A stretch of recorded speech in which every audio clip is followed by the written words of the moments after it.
Priestory rektorátu Katolíckej univerzity v Ružomberku sa aj tentokrát zaplnili poslucháčmi, ktorí si prišli vypočuť známeho slovenského vedca a milovníka prírody Miroslava Sanigu.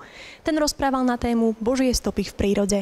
Cez svoje fotografie so zamysleniami priblížil auditóriu vnímanie Božej prítomnosti v prírode. Slnko, voda, hmla, dúha, rastliny, živočíchy a hory. V tom všetkom nachádza prepojenie s duchovnom. Vidím pupavu, vidím vrabce bijúce sa na dvore o žito, alebo vidím medveďa, ktorý sa hostí na čučorietkách. To je pre mňa Boh sprítomnený a najviac ho vidím v človeku. To je jedno, či som vo vlaku, či som teraz s vami tu, robím rozhovor. Boh je najviac prítomný človeku, lebo to je jeho vrcholné dielo. Všetko, keď stvoril, aj toho Murárika, povedal, že to je dobre.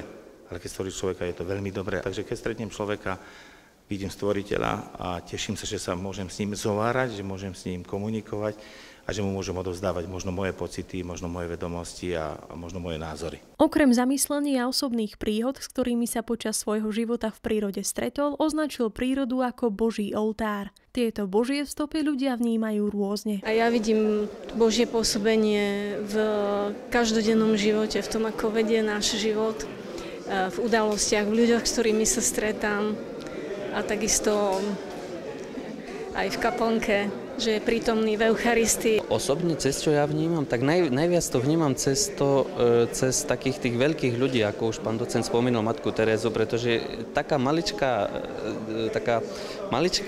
stará žena, slabá, sama, dokázala tak obrovskú vec, takže pre mňa to je jasný dôkaz, že niečo je ešte nad človekom, niečo väčšie. Pre nás je to Boh, ale pre niekoho to je niečo, takže to je ten asi najjasnejší dôkaz. Samozrejme, ako hovoril pán docent, tá príroda. Intelektuálno-formačná aktivita Hosť na Katolíckej univerzite sa koná každý útorok o 16.